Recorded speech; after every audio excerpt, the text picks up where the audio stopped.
Hey everyone, and welcome back to another episode of the Little Marketing Podcast, where we provide small business owners across the globe with smart and tangible marketing advice for their small business.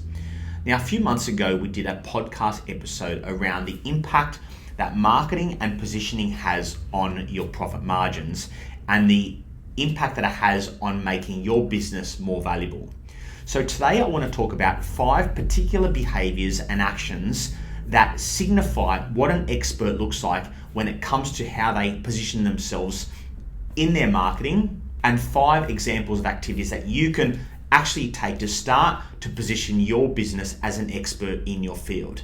Now, at the end of the day, why wouldn't you want to become an expert in your field when knowing that being an expert makes you more valuable? We often use the example of people in the medical industry. When you go and see a GP, they will often refer you to a specialist. And then when you go and see that specialist or that expert, you generally pay a bit more because they are focused in what they do. And so today it's about making sure that you take some action to start to position your business as an expert in your field to make you more valuable, increase your profit margins, and just give you and your business more choices. So let's get into those 5 behaviors and actions that signify what an expert looks like. So the first action is all about consistency in the message that they're putting out there. So if you are an expert in your field, regardless of whether you sell a product or provide a service, if you are consistent about what that expertise is and why you are special and why you are different to the other people in your industry, then consistently communicating that is key.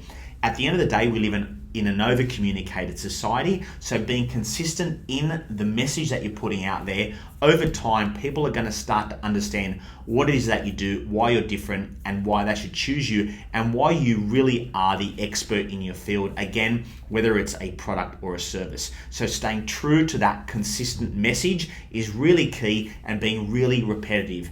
Even when you think you're being repetitive, trust me, not everyone out there is waiting for your communication and your marketing, so you can never over-communicate. So be really consistent in that expertise and repeat it over and over again across all of your touch points, whether it's your website, your social media, your brochures, just your signage, whatever your communication touch points are.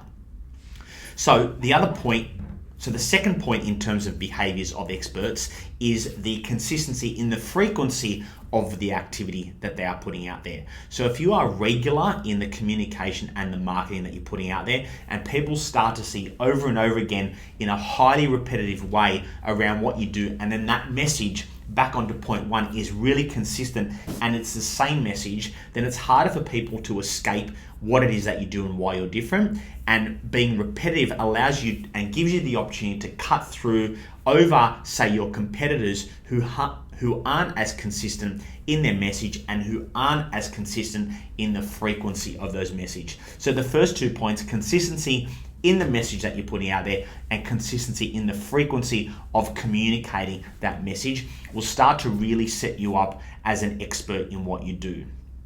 So the third key point that can signify and help you to become an expert is physically showing that with opportunities like the media or at events. So let me give you some examples.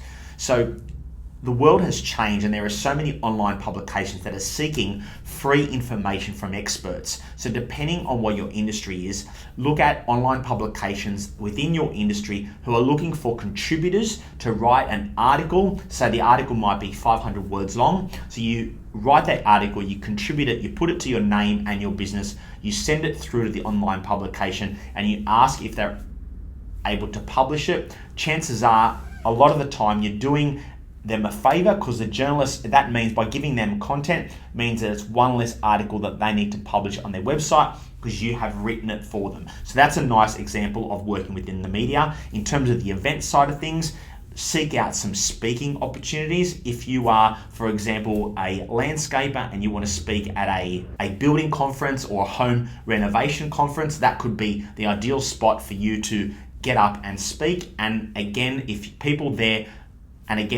are there to listen to experts and you're up on the stage, then again, it's another action and a behavior that positions you as an expert in your field. And when you're given that opportunity to either work with the media or speak at an event, make sure, again, like point 1, that you are consistent in what it is that you do and why you're different, and be really clear in communicating that point of difference to reinforce your expertise and reinforce why you're an expert. And again, by reinforcing that will help to increase your value. The fourth key point is, I guess, the mode of communication that you could be putting out there. So given we live in such a digital world, platforms like social media and even YouTube allow you to have a voice in the expertise that you do, and again, communicate what you do and why you're a bit different. Posting on YouTube or posting on social media is free. The only investment that you're making is the time, energy, and skills in actually creating those videos or creating those social media posts. But again, it's making sure that you do it as frequently as possible, like we spoke about in point 2, and like in point 1, it's making sure that you are consistent in the message that you're putting out there so people know exactly what you do and why you're different.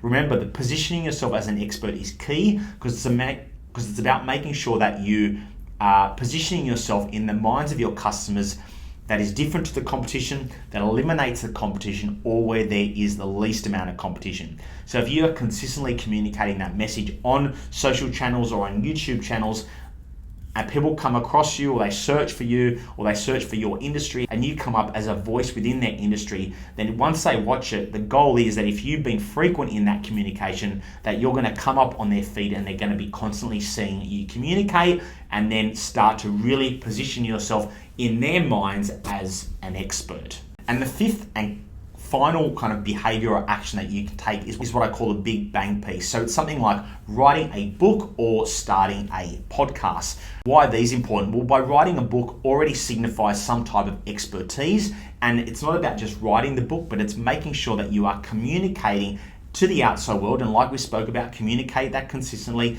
communicate it frequently, communicate it at events and speaking opportunities that you have, communicate it in contributions that you do, communicate across social media and YouTube channels that you have written a book, and talk about the value that people can get from reading the book. And again, by doing that, reinforces that expertise. Another option in terms of the big bang is maybe starting a podcast. And again, if you're doing a podcast, make sure that you're communicating that regularly. You're communicating why you're the expert. We've seen in our particular case, when we've done the podcast, that the more regular and the more consistent you are, and of course we try to practice what we preach, the more regular and consistent we are, the more listeners and the more viewers we have, because they know that we turn up every week on our podcast, and so then they're there to hear and listen to what we have to say each and every week to help grow their business. So if we recap the 5 key areas and behaviors that you can take from a marketing perspective to start to position yourself as an expert. Firstly, consistency in the message of why you're the expert. Secondly, consistency in the frequency of that communication. Thirdly, speaking at an event or contributing to an online publication. Fourth, communicating via social media or YouTube channels and really getting yourself out there visually. And the fifth is a big bang piece like writing a book or starting a podcast. So if you got something out of today and you know other small business owners that you think need a bit of a kick along, share this episode with them. Of course, we'd love a rating and review, and we'll see you back next week for another episode of the Little Marketing Small Business Podcast. Please note that all the information provided on this podcast is general in nature and is not intended to be specific advice to your individual situation. Please be sure to engage a professional for a customized approach to your business and personal circumstances.